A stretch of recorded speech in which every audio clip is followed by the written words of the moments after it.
ರಾಜ್ಯಪಾಲರ ತೀರ್ಮಾನವನ್ನು ಪ್ರಶ್ನಿಸಿ ಮಾನ್ಯ ಸಿದ್ದರಾಮಯ್ಯನವರು ಉಚ್ಚ ನ್ಯಾಯಾಲಯಕ್ಕೆ ಮನವಿಯನ್ನು ಸಲ್ಲಿಸಿದರು.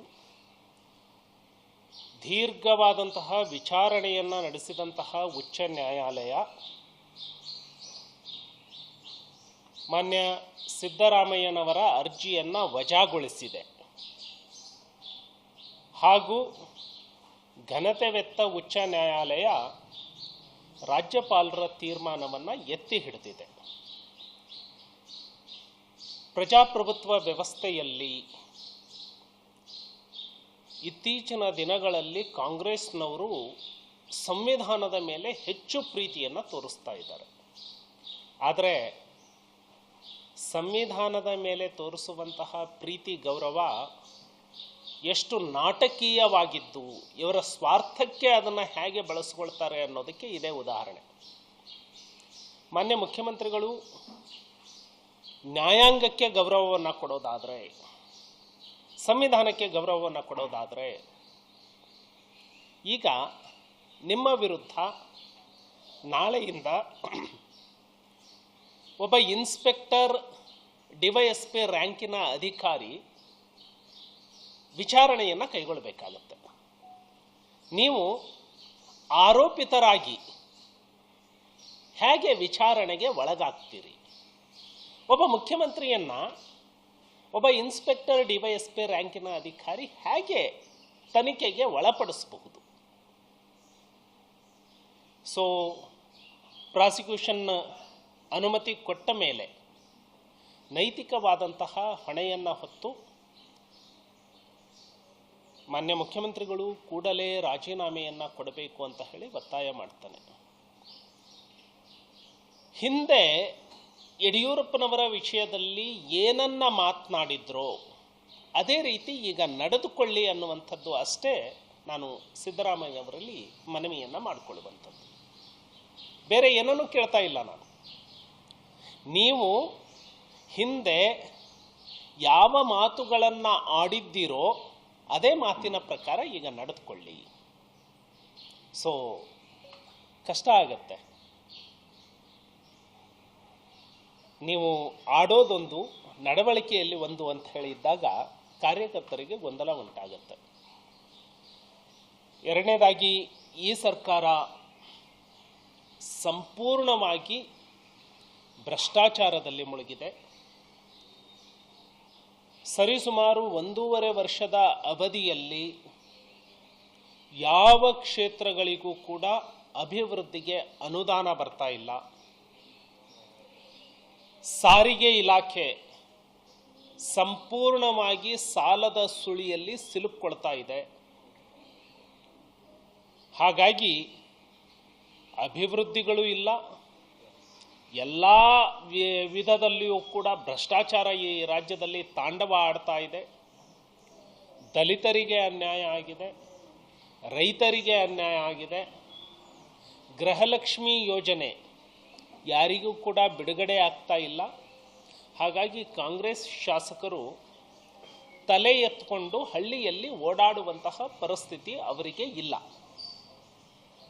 ಸೊ ಈ ಸರ್ಕಾರ ಜನತೆಯ ಶಾಪಕ್ಕೆ ಒಳಗಾಗಿರುವಂತಹ ಸರ್ಕಾರ. ಇಡಿಯವರು ನೇರವಾಗಿ ಆರೋಪವನ್ನು ಮಾಡಿದ್ದಾರೆ.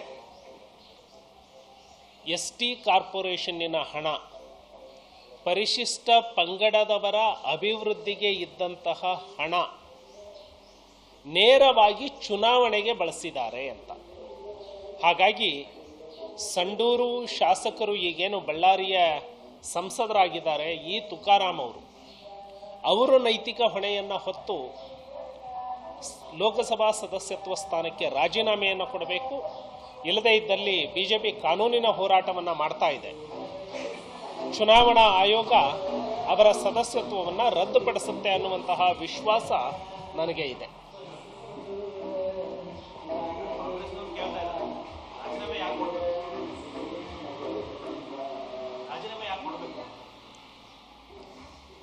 ಪ್ರಜಾಪ್ರಭುತ್ವ ವ್ಯವಸ್ಥೆಯಲ್ಲಿ ಜನತೆಯನ್ನು ಆಳುವಂತಹ ಜವಾಬ್ದಾರಿಯನ್ನು ಹೊತ್ತಿರುವಂಥವರು ಅವರೇ ಆರೋಪಿತರಾದರೆ, ಅವರೇ ಭ್ರಷ್ಟಾಚಾರದ ಮಸಿಯನ್ನು ಮೈ ಮೇಲೆ ಸುರ್ಕೊಂಡಾಗ ಲಜ್ಜೆಗೆಟ್ಟಂತಹ ವ್ಯಕ್ತಿ ಮಾತ್ರ ಇದನ್ನು ಹೇಳಬಹುದು, ಯಾಕೆ ರಾಜೀನಾಮೆ ಕೊಡಬೇಕು ಅಂತ. ಕಾನೂನಿನ ಮುಂದೆ ಎಲ್ಲರೂ ಸಮಾನರು ಅಂತ ನೀವೇ ಹೇಳ್ತಿರಲ್ಲ,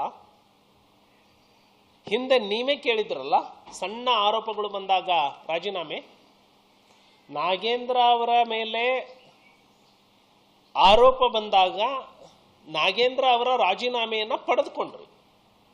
ಈಗ ಮುಖ್ಯಮಂತ್ರಿಗಳ ಮೇಲೆ ಆರೋಪ ಇದ್ದಾಗ ಪಡೆದುಕೊಳ್ಳಲ್ಲ ಅಂತ ಹೇಳಿದರೆ, ಅಂದರೆ ಶೋಷಿತರು, ದಲಿತರು ತಕ್ಷಣಕ್ಕೆ ರಾಜೀನಾಮೆ ಕೊಡಬೇಕಾ ನಿಮಗೆ? ಬೇರೆಯವರು ರಾಜೀನಾಮೆ ಕೇಳೋದಕ್ಕಾಗಲ್ವಾ ನಿಮಗೆ? ಹಾಗಿದ್ರೆ ನಾಗೇಂದ್ರನಿಂದ ರಾಜೀನಾಮೆ ಯಾಕೆ ತಗೊಂಡ್ರಿ ನೀವು? ಸೊ ಆರೋಪಿ ಸ್ಥಾನದಲ್ಲಿ ನಿಂತಾಗ ಆರೋಪ ಮುಕ್ತ ಆಗುವವರೆಗೆ, ಹಿಂದೆ ದಿನಗಳು ಹೇಗಿದ್ವು ಅಂದರೆ, ಎಲ್ಲೋ ರೈಲ್ವೆ ಅಪಘಾತ ಆಯಿತು ಅಂತ ಹೇಳಿದ ತಕ್ಷಣ ರೈಲ್ವೆ ಸಚಿವರು ರಾಜೀನಾಮೆ ಕೊಡ್ತಿದ್ರು. ಎಲ್ಲೋ ಒಂದು ಕಡೆ ಕೋಮುಗಲಭೆ ಆಯಿತು ಅಥವಾ ಕಾನೂನು ಸುವ್ಯವಸ್ಥೆ ಕುಸಿದು ಬಿತ್ತು ಅಂದರೆ ಗೃಹ ಸಚಿವರು ರಾಜೀನಾಮೆ ಕೊಟ್ಬಿಡ್ತಿದ್ರು. ನಾನು ನೈತಿಕವಾಗಿ ಇದರ ಹೊಣೆಯನ್ನು ಹೊರ್ತೇನೆ, ಈ ಸ್ಥಾನದಲ್ಲಿ ಇದ್ದು ನಾನು ತಡೀಲಿಕ್ಕೆ ಆಗಲಿಲ್ಲ ಅಂತ. ಈಗ ಸ್ವತಃ ಮುಖ್ಯಮಂತ್ರಿಗಳೇ ಆರೋಪಿ ಸ್ಥಾನದಲ್ಲಿದ್ದಾರೆ. ಅರವಿಂದ್ ಕೇಜ್ರಿವಾಲ್ ಅವರು ಜೈಲಲ್ಲಿದ್ದು ಆಡಳಿತವನ್ನು ನಡೆಸಿದರು. ಇದನ್ನು ನೀವು ಸಮರ್ಥನೆ ಮಾಡ್ತೀರಾ? ಹೇಳಿ ಜನತೆಯ ಮುಂದೆ. ನಾನು ತಪ್ಪೇ ಮಾಡಿಲ್ಲ, ರಾಜೀನಾಮೆ ಕೊಡೋ ಪ್ರಸ್ತಾವನೆ ಬರೋದಿಲ್ಲ ಅಂತ ತಪ್ಪೇ ಮಾಡಿಲ್ಲ ಅನ್ನುವಂಥ ನೋಡಿ, ಅದನ್ನು ಹೇಳಬೇಕಾಗಿರೋರು ಯಾರು? ಇದು ಕಾಂಗ್ರೆಸ್ ಈ ದೇಶಕ್ಕೆ ಕೊಟ್ಟಂತಹ ಕೊಡುಗೆ. ಯಾರು ತೀರ್ಪು ಕೊಡಬೇಕು ಅವರು ತೀರ್ಪು ಕೊಡೋದಿಲ್ಲ, ಯಾರು ತೀರ್ಪು ಕೊಡಬೇಕು ಅದನ್ನು ಒಪ್ಕೊಳ್ಳೋದಿಲ್ಲ. ಇವರೇ ಸರ್ಟಿಫಿಕೇಶನ್ ಕೊಡ್ತಾರೆ, ಇವರೇ ತೀರ್ಪು ಕೊಟ್ಕೊಳ್ತಾರೆ. ಹಾಗಿದ್ರೆ ಇದು ಲಜ್ಜೆಗೆಟ್ಟ ಸರ್ಕಾರ ಅಲ್ವಾ? ಸರ್, ಕಾನೂನಿನ ಮುಂದೆ ಎಲ್ಲರೂ ಸಮಾನರು, ನಾನು ಅದನ್ನೇ ಹೇಳ್ತಾ ಇದ್ದೀನಿ. ಈ ಹಿಂದೆ ಇವರ ಆಡಳಿತದಲ್ಲಿನೇ ತನಿಖೆ ನಡೆಸಬಹುದಾಗಿತ್ತು, ಅವತ್ತು ಯಾಕೆ ನಡೆಸಲಿಲ್ಲ? ಈಗ ಅವ್ರದ್ದೇ ಸರ್ಕಾರ ಇದೆ, ಕಾನೂನು ಪ್ರಕ್ರಿಯೆಯನ್ನು ಮಾಡಲಿ, ಕ್ರಮವನ್ನು ತೆಗೆದುಕೊಳ್ಳಿ. ಆರೋಪ ಮಾಡಿಬಿಟ್ರು ಹೇಳಿಬಿಟ್ರೆ ನಾಳೆ ನನ್ನ ಮೇಲೂ ಆರೋಪ ಮಾಡ್ತಾರೆ. ಸೊ ಅದಕ್ಕೆ ಪ್ರೊಸೀಜರ್ ಫಾಲೋ ಆಗಲಿ. ಸಿದ್ದರಾಮಯ್ಯನವರ ವಿಷಯದಲ್ಲಿ ಪ್ರೊಸೀಜರ್ ಫಾಲೋ ಆಗಿದೆ. ಇವತ್ತು ನಿಮ್ಮದೇ ಸರ್ಕಾರ ಇದೆಯಲ್ಲ, ಕುಮಾರಸ್ವಾಮಿ ಅವರ ಮೇಲೆ ಆ ಪ್ರೊಸೀಜರ್ನ ಫಾಲೋ ಮಾಡಿ. ನೀವು ಸುಮ್ಮನೆ ಗಾಳಿಯಲ್ಲಿ ಗುಂಡು ಹೊಡಿತಾ ಹೋದ್ರೆ ರಾಜ್ಯಪಾಲರ ಬಗ್ಗೆ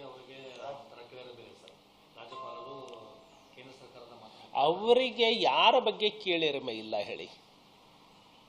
ಕಾಶ್ಮೀರಕ್ಕೆ ಚುನಾವಣಾ ಪ್ರಚಾರಕ್ಕೆ ಹೋಗ್ತಾರೆ, ಇಲ್ಲಿ 370 ಮರು ಜಾರಿಗೆ ತರ್ತೀವಿ ಅಂತ ಹೇಳ್ತಾರೆ. ಅಂದ್ರೆ ಸಂವಿಧಾನಕ್ಕೆ ವಿರೋಧ ಅಲ್ವಾ?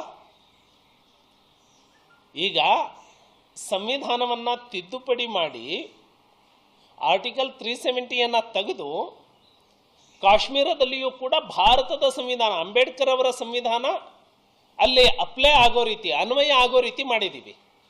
ಕಾಂಗ್ರೆಸ್ ನ್ಯಾಷನಲ್ ಕಾನ್ಫರೆನ್ಸ್ ಜೊತೆಗೆ ಸೇರಿ ಕಾಶ್ಮೀರದಲ್ಲಿ ಭಾಷಣ ಮಾಡಿ 370 ಮರು ಸ್ಥಾಪನೆ ಮಾಡ್ತೀವಿ ಅಂದರೆ ಅಂಬೇಡ್ಕರ್ ಸಂವಿಧಾನವನ್ನು ಕಾಶ್ಮೀರದಿಂದ ತೆಗೆದು ಹಾಕ್ತೀವಿ ಅಂತ ಹೇಳ್ದಂಗೆ ತಾನೆ. ಇವರು ಸಂವಿಧಾನದ ಪ್ರತಿಪಾದಕರು. ಅಂದರೆ ತಮ್ಮ ಸ್ವಾರ್ಥಕ್ಕಾಗಿ ಯಾವ ರೀತಿ ಬೇಕಾದರೂ ಯಾವುದನ್ನು ಬೇಕಾದರೂ ಬಳಸ್ಕೊಳ್ತಾರೆ ಅನ್ನೋದಕ್ಕೆ ಕಾಂಗ್ರೆಸ್ ಉದಾಹರಣೆ. ಈಗಾಗಲೇ ನಿನ್ನೆ ಭಾರತೀಯ ಜನತಾ ಪಕ್ಷದ ಕಾರ್ಯಕರ್ತರು ಸ್ವಯಂ ಪ್ರೇರಿತವಾಗಿ ಪ್ರತಿಭಟನೆಯನ್ನು ಮಾಡಿದ್ದಾರೆ. ಮುಂದಿನ ದಿನಗಳಲ್ಲಿ ಒಬ್ಬ ಆರೋಪವನ್ನು ಹೊತ್ತಂತಹ ವ್ಯಕ್ತಿ ನಮ್ಮನ್ನು ಆಳುವಂಥದ್ದು ಸೂಕ್ತ ಅಲ್ಲ. ಇದು ಪ್ರತಿದಿನ ಇಡೀ ರಾಜ್ಯಾದ್ಯಂತ ವ್ಯಕ್ತವಾಗುತ್ತೆ. ಭಾರತೀಯ ಜನತಾ ಪಕ್ಷ ಇದನ್ನು ಬಹಳ ಗಂಭೀರವಾಗಿ ತೆಗೆದುಕೊಳ್ಳುತ್ತೆ. ನಾವು ಸಂವಿಧಾನದ ಆಶಯವನ್ನು ಎತ್ತಿ ಹಿಡಿಯೋದಕ್ಕಾಗಿ, ಜನರ ಹಿತವನ್ನು ರಕ್ಷಣೆ ಮಾಡೋದಕ್ಕಾಗಿ ಇಡೀ ರಾಜ್ಯಾದ್ಯಂತ ಹೋರಾಟವನ್ನು ಮಾಡ್ತವೆ. ಎಲ್ಲ ಜನಸಾಮಾನ್ಯನಿಗೆ ಒಂದೇ ಕಾನೂನು. ಇವತ್ತು ಹೋರಾಟ ನಡೀತಾ ಇದೆ ಸರ್, ಹೋರಾಟ ಮಾಡೋದನ್ನ ಬಂಧ ಮಾಡುವಂಥ ಕೆಲಸ ಆಗ್ತಾ ಇದೆ. ಇವರು ಸಂವಿಧಾನದ ಪ್ರತಿಪಾದಕರು. ಡಾಕ್ಟರ್ ಬಾಬಾ ಸಾಹೇಬ್ ಅಂಬೇಡ್ಕರ್ ಅವರೇ ಪ್ರತಿಭಟಿಸುವ ಹಕ್ಕನ್ನು ಕೊಟ್ಟಿದ್ದಾರೆ. ಅದನ್ನು ಮೂಲಭೂತ ಹಕ್ಕು ಅಂತ ಹೇಳಿ ಕನ್ಸಿಡರ್ ಮಾಡಿದ್ದಾರೆ.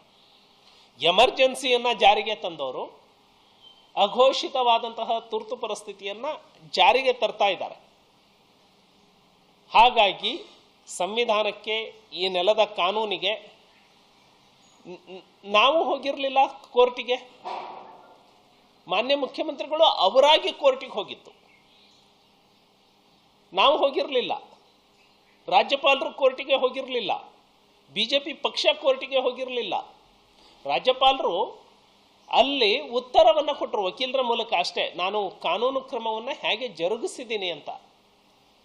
ಪಿಟಿಷನರು ಸನ್ಮಾನ್ಯ ಸಿದ್ದರಾಮಯ್ಯನವರು ಇವರೇ ಕೋರ್ಟಿಗೆ ಹೋಗಿ ಆ ತೀರ್ಪಿಗೆ ನಾನೇ ಗೌರವ ಕೊಡಲ್ಲ ಅಂತ ಹೇಳಿದ್ರೆ ನೀವು ಕೋರ್ಟಿಗೆ ಯಾಕೆ ಹೋಗಿದ್ರಿ? ಹಾಗೆ ಹೇಳ್ಬೋದಾಗಿತ್ತಲ್ಲ. ಅವತ್ತು ರಾಜಕಾರಣ ಮಾಡ್ತಾ ಇದ್ದಾರೆ ಅಂತ ಹೇಳಿ, ರಾಜಕೀಯ ಆರೋಪ ಇದೆ ಅಂತ ಹೇಳಿ ನಮ್ಮ ಮೇಲೆ ಗಂಭೀರವಾದಂತಹ ಆರೋಪವನ್ನು ಮಾಡಿದ್ರಿ. ಹಾಗಿದ್ರೆ ಕೋರ್ಟ್ ಕೂಡ ತಾರತಮ್ಯ ಮಾಡಿದೆಯಾ? ಕೋರ್ಟಿನ ತೀರ್ಪನ್ನು ನೀವು ಗೌರವಿಸೋದಿಲ್ವಾ? ಕೋರ್ಟ್ನ ನ್ಯಾಯಾಧೀಶರ ತೀರ್ಪನ್ನು ರಾಜಕೀಯ ಲೇಪನಕ್ಕೆ ತರ್ತೀರಾ ನೀವು? ಹಾಗಾಗಿ ಈ ಕಾಂಗ್ರೆಸ್ ಪಕ್ಷ ನ್ಯಾಯಾಲಯಕ್ಕೆ, ನ್ಯಾಯಾಂಗಕ್ಕೆ ಗೌರವ ಕೊಡೋದಾದರೆ, ಸಂವಿಧಾನದಲ್ಲಿ 3 ಅಂಗಗಳಲ್ಲಿ ಪ್ರಮುಖವಾದಂತಹ ಅಂಗ ನ್ಯಾಯಾಂಗ. ನ್ಯಾಯಾಂಗಕ್ಕೆ ಗೌರವ ಕೊಡ್ತೀರೋ ಇಲ್ವೋ ಅದನ್ನು ಕಾಂಗ್ರೆಸ್ನವರು ಹೇಳಬೇಕು. ಸರ್, ನಮ್ಮ ನೆಚ್ಚಿನ ಪ್ರಧಾನಿಗಳು ಭ್ರಷ್ಟಾಚಾರ